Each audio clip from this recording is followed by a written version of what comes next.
Hello, my name's Dave Emory, and in this segment we're going to continue our examination of some recent terrorist incidents, in particular incidents directed at elements, of mass transit here in the United States, such as airport facilities and an Amtrak train in Arizona. We're also going to take a look toward the end of this segment at attacks on public conveyances in other countries, terrorist acts, that is, that in certain respects I think may be similar to what is going on in this country.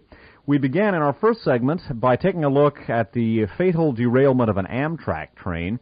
This took place in Arizona, and a note was found attributing this particular terrorist act to anti-government sentiment, in particular over Waco and Ruby Ridge, on behalf of a group called Sons of Gestapo. The authorities investigating this incident said they'd never heard of such a group.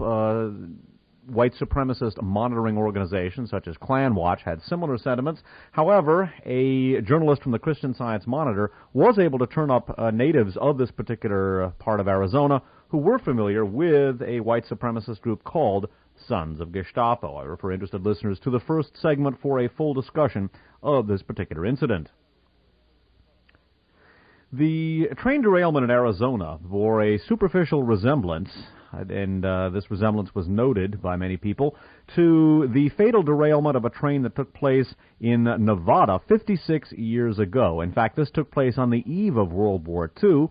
And after we take a look at this particular derailment, we're going to take a look at the pattern of railroad sabotage that occurred in the United States during the early part of World War II when fascist saboteurs went to work on behalf of the Axis nations, and among the things that they were quite adept at was sabotaging trains, something that is not particularly difficult to do if one has that specialized knowledge. The New York Times of October 11th of 1995 had the following sidebar in its reportage of the derailment of the Amtrak train, allegedly by the Sons of Gestapo, quote-unquote.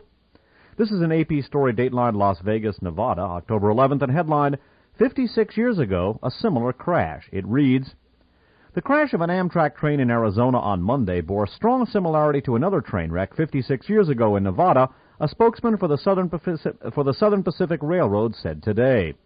Officials said the Amtrak train, the Sunset Limited, derailed on a stretch of Southern Pacific track, killing a crewman and injuring dozens after bolts were removed from a metal bar connecting two pieces of track. A wire was used to bypass the break and thwart an electrical system intended to warn engineers of a rail break ahead. The August 12th, 1939 crash of the City of San Francisco, a Southern Pacific train and one of the premier passenger trains of its time, was also caused by the removal of a connecting bar's bolts, and a wire was also used to bypass the alarm system, said Mike Furtney, F-U-R-T-N-E-Y, a spokesman for Southern Pacific Railroad. The crash near Carlin, Nevada, killed 24 people.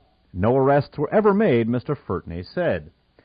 One of the questions that I have about not only that crash, but also about the derailment of the Amtrak train, and a question that also looms very large in the background of the terrorist incident at LaGuardia Airport that I discussed in the first segment, and something that may very well have bearing on the reign of terror that has been taking place in France in recent months, much of it, by the way, directed at trains, including subways, something that also may bear directly on the fatal gassings that took place on the Japanese subways, those allegedly perpetrated by the Aum Shinrikyo cult of Shoko Asahara, an individual whose organization bears the hallmark of connections with intelligence agencies, and who reveres, among others, Adolf Hitler as his sources of spiritual inspiration.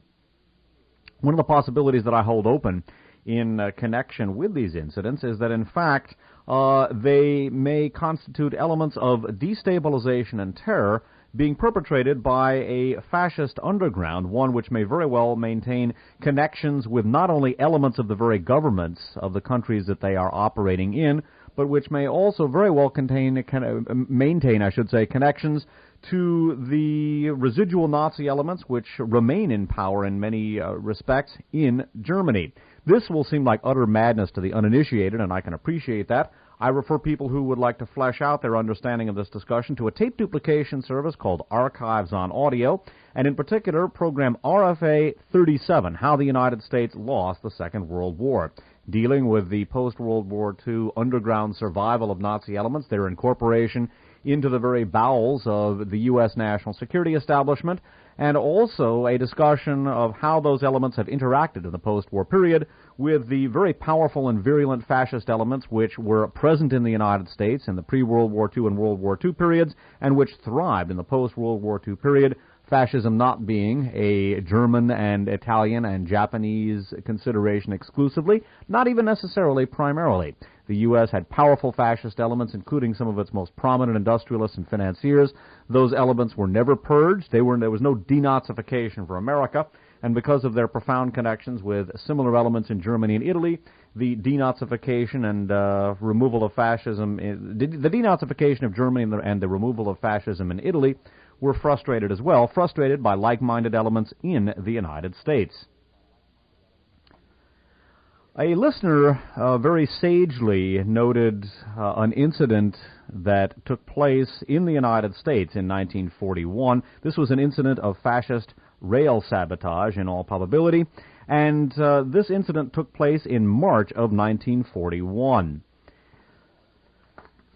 This particular listener researched this from the book Sabotage, subtitled The Secret War Against America, that was co-authored by Michael Sayers, S-A-Y-E-R-S, and Albert E. Kahn, K-A-H-N. That book is published in hardcover by Harper & Brothers Publishers, New York and London, copyrighted 1942. The book contains the following quote in its preface. It's a quote from a speech by Vice President Henry A. Wallace on May 8, 1942. It reads, "We may be sure that Hitler and Japan will cooperate to do the unexpected. In any event, the psychological and sabotage offensive in the United States and Latin America will be timed to coincide with or anticipate by a few weeks the height of the military offensive. We must be especially prepared to stifle the fifth columnists in the United States who will try to sabotage not merely our war material plants, but, even infinitely more important, our minds." And indeed, the strategy of tension, the deliberate propagation of terrorism in order to undermine the public's confidence in the government and to provoke anti-democratic measures on the part of the government is something we will be talking about later.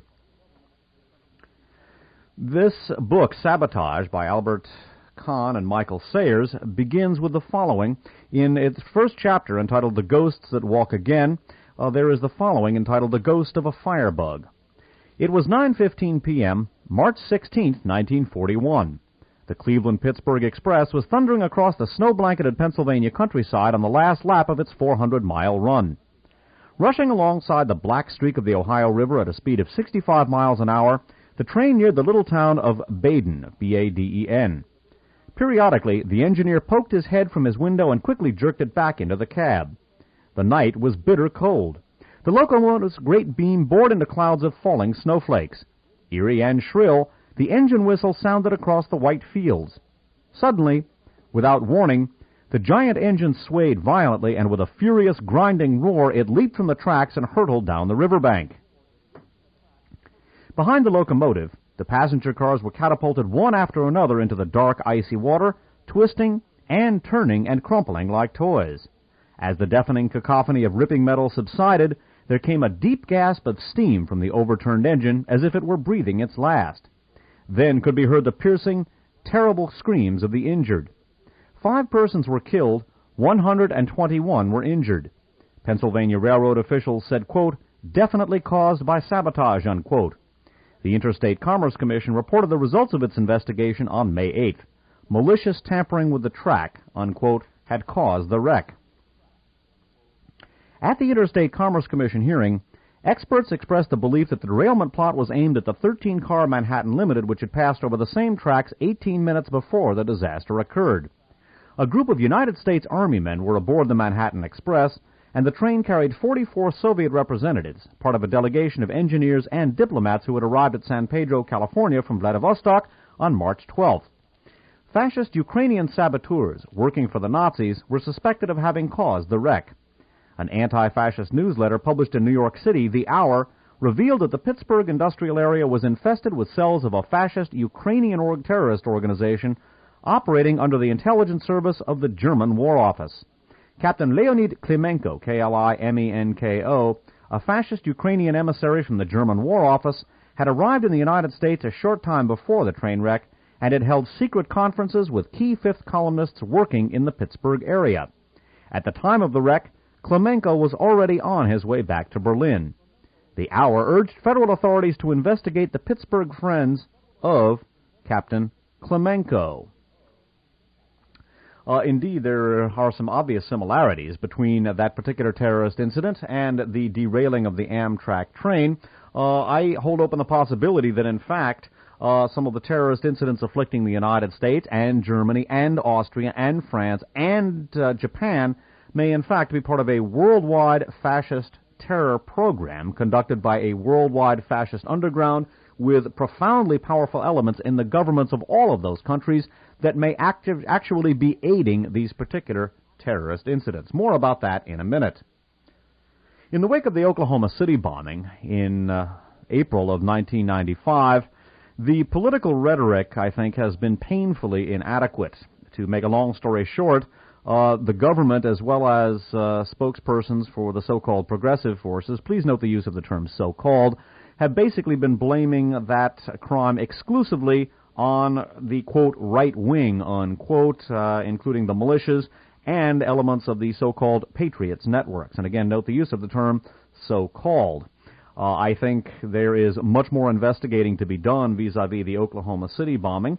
I am not at all convinced that the two individuals charged so far are the only people involved. In fact, I suspect a wider conspiracy. However, I'm not convinced that those two individuals, both, by the way, members of the same unit in the Army, are the innocent dupes that they are supposed to be. They might, in fact, be patsies. In particular, I think there are many interesting questions to be asked concerning Mr. McVeigh, and I think, too, the nature of the explosion itself needs to be more fully examined. There is an ongoing RFA show, RFA 39, National Bolshevism, the Destabilization of the United States, that contains a more detailed discussion of the Oklahoma City incident. I am not satisfied with the claims by the government and the so-called progressive forces that this was, quote, the right wing and the militias, nor am I satisfied with the political rhetoric of the right wing and the militias and so-called patriot networks that this is the, quote, government, unquote. I want to note that the government is not a monolith. There are many people within the government, including within the intelligence agencies, the FBI and the military, who are very fine, honorable, and genuinely patriotic people and who would not be engaged in anything like this. There are also elements of those same governmental agencies who are outright fascists and would participate in incidents of this type. By the same token, I want to note that the paramilitary right is not a monolith either. There are many elements in the paramilitary right who are sincere, albeit generally badly misinformed conservatives. On the other hand, there are many elements of the paramilitary right who are outright fascists and Nazis as well. One of the possibilities that I hold open is that the terrorist incidents afflicting the United States, such as Oklahoma City, quite possibly the Unabomber, the derailing of the Amtrak train, allegedly by the sons of the Gestapo, the bombing of a wind shear detection device at LaGuardia Airport, that all of these may be a terrorist program of destabilization, a strategy of tension that is being carried out by some elements of the government and some elements of the paramilitary right, both of them fascist elements and, in fact, in league with each other. Again, I think the political rhetoric that has emerged after Oklahoma City has been completely inadequate on both sides. I suspect that there may be some elements of the militias, those fascist elements that I have termed the militias, and some elements of the government, but I do not think that the government, quote-unquote, as a whole, or the militias, quote-unquote, as a whole, warrant blame for these particular incidents. I suspect there are some elements of both working together and working to bring fascism to America. More about that later. I also suspect that the fascist and Nazi elements within our government and within the paramilitary right, the militias and the patriots, may very well be working in conjunction with similar elements in other countries, and I suspect that they may constitute elements of a worldwide fascist underground. In Radio Free America number 37, available from the tape duplication service Archives on Audio, I discuss the evolution of that particular underground. The San Francisco Examiner of Tuesday, October 10th of 1995, contain a Chicago Tribune article by Hugh Delios, D-E-L-L-I-O-S, dateline Hyder, Arizona, and headline Saboteurs Sought in Amtrak Tragedy. This article is subtitled Probers Seeking, quote, Sons of Gestapo, unquote. In this particular article, there is an intriguing bit of information which suggests at least a superficial similarity to the Oklahoma City bombing in April of 1995. Skipping down in this story, we read, in an eerie similarity to forewarnings of the attack on the Oklahoma City Federal Building last April, militia groups in Arizona issued a warning 2 weeks ago that they expected a violent incident to take place. In a one-page, quote, bulletin, unquote, dated September 25th, an Arizona militia group issued its warning saying that, quote, sources indicate possible federal involvement in a terrorist act against the people of Arizona. The sources report a planned bombing of a Phoenix building in the near future, unquote. A spokesman for the unorganized militia of Arizona, Dave Dadabo, D-A-D-D-A-B-B-O, said the bulletin had been faxed to militia members and law enforcement agencies throughout the state, as well as the governor's office. Quote, we had sources that had indicated a possible action, unquote, he said. We didn't know what, we didn't know where, but it's a possibility there may be some connection, unquote. Before the Oklahoma City bombing, there had been similar warnings that an anti-government action might occur on April 19th, the anniversary of the federal siege of the Branch Davidian complex in Waco. Federal officials warned all domestic transit systems just last week to be alert for possible sabotage, according to an Amtrak spokesman. Authorities have been watching for threats from the far right since last April when a fuel oil and fertilizer bomb destroyed the federal building in Oklahoma City, claiming 168 lives. Again, that forewarning certainly is eerie, and it suggests that someone or some group of people within the Arizona militias had access to information concerning whoever was the perpetrator. And again, the possibility that there may be some elements of the militias and some elements of the government involved is one that I think should be very seriously considered by both the government and the militias, both of whom may be to a certain extent in the dark about what's actually going on. I suspect both are penetrated by fascist elements, and I suspect the fascist elements in the government and the fascist elements in the militias are working together.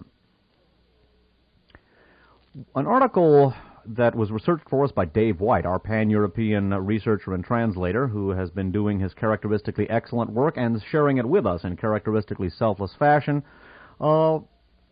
This particular article mentioned some information that I had not seen, and just as there is evidence in the background, for example, of the Oklahoma City bombing, that elements of the government may have been involved with this, so too I think that the claims of innocence and the disclaimers of any involvement in any of these terrorist incidents by the paramilitary right as a whole and the militias also should be taken with a generous dose of salt. Dave White researched the following article from the Sunday Telegraph of October 15, 1995. This is an article by Hugh Davies, D-A-V-I-E-S, in Washington. It's headlined, Sons of Gestapo Sought by Crash Investigators. And skipping down in the article, we read an interesting detail. 3 months ago, 30 militias met in Gregory, South Dakota, and subsequently published what a, quote, salute report, unquote, guide to surveillance of, quote, enemy, unquote, government agencies. People were urged to record federal serial numbers from aircraft and trains, as well as logging the journeys of all Amtrak trains for speed, direction, and timing. A fascinating bit of information. One can only wonder what conceivable motive militias would have for logging the journeys of all Amtrak trains for speed, direction, and timing. I can understand why they might be interested in surveilling elements of the government, including federal aircraft registration numbers.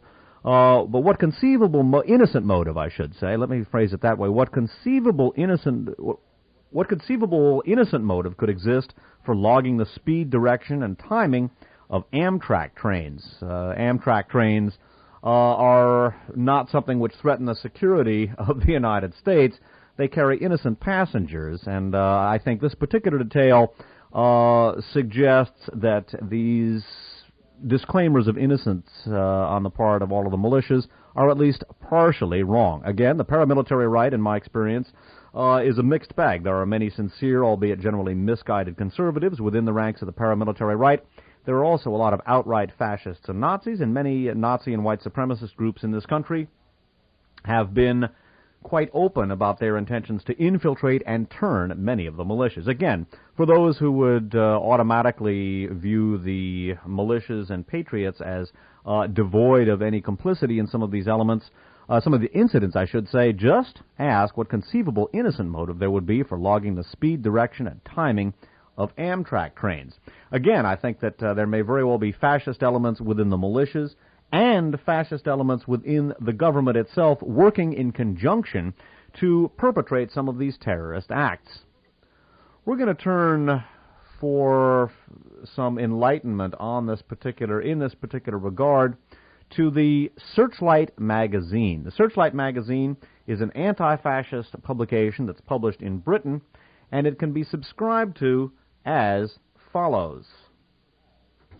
To subscribe to the Searchlight, a British anti-fascist publication, write to Searchlight Magazine Limited, 37B, New Cavendish Street, London, W1M8JR, or phone 011-4471-284-4040, or fax 011-4471-284-4410. That's the Searchlight Magazine Limited, 37B, New Cavendish Street, London, W1M8JR, phone 011-4471-284-4040, or fax at 011-4471-284-4410. In the Searchlight magazine's issue of November of 1995, there's a very important article that we're going to be excerpting for our present purposes. This article is entitled Werewolf or Paper Tiger, The State of Germany's Nazi Movement. It's by Andreas Fass, F-A-H-S, who is described as a German anti-fascist. In this particular article, which is a discussion of the ideology and methodology of German Nazi elements, I think there is a paradigm suggested which would apply very nicely to American fascism as well, both the fascism that is certainly present in some of the militia groups and the fascism which is certainly present in the government itself. And again, I want to indicate that I think the political rhetoric that has emerged in the wake of Oklahoma City is completely inadequate. The government and the progressive forces in the mainstream media blame it on the right wing and the paramilitary right, although interestingly, after all of the initial discussion of the militias, there does not appear to be any, quote, wider conspiracy, unquote, according to the powers that be. In investigating Oklahoma City, I suspect that is not the case. I suspect there was a wider conspiracy, and I suspect that some elements of the militias are complicit. By the same token, the militias have all claimed that this is an insidious government conspiracy to defame them. I think that too needs to be taken with a generous dose of salt. As I've indicated, I think fascist elements within the militias and fascist elements within the government are acting in cahoots. I suspect that with regard to Oklahoma City, and I suspect that with regard to the derailment of the Amtrak train, which appears to have been foreshadowed by some communiques that some elements of the Arizona militias received, suggesting that perhaps there were some elements that were going to perpetrate that perhaps wanted to throw people off. Again, I do not think that either the government or the militias and the paramilitary right per se can be viewed as a monolith, and I don't think that the political rhetoric that has emerged so far is in any way adequate to describe what has happened. We're going to get to the discussion of this particular article from the Searchlight magazine of November of 1995 in the next half-hour segment in this particular discussion.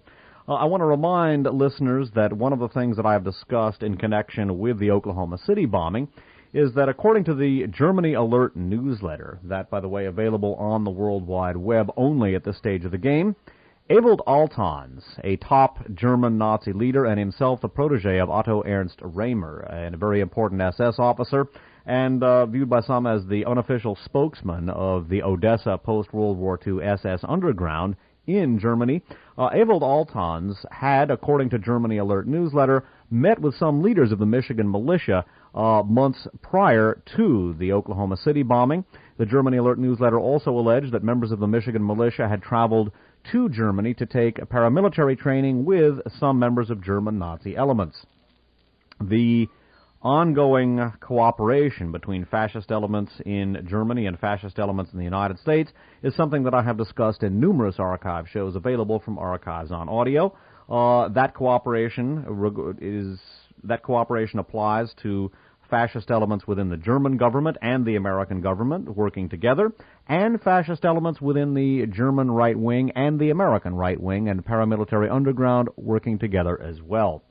Archives on Audio, by the way, is a tape duplication service located in San Francisco that stocks all of the archive shows, a form of radio documentary that I've put together over the years, in which the printed sources upon which the lines of argument I present on this broadcast are based are read on the air, literally extracted on the air, so that listeners can tape the programs and use the resulting tapes as an audio study resource. Archives on Audio can be contacted at P.O. Box 170023.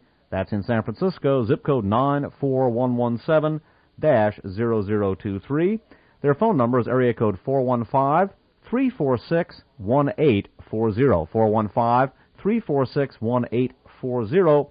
Write or a phone to the attention of Paul. There's also a 20-page catalog available which lists all of the archive shows, gives a synoptic description of each program, and cross-references the broadcasts with other programs containing similar or related material.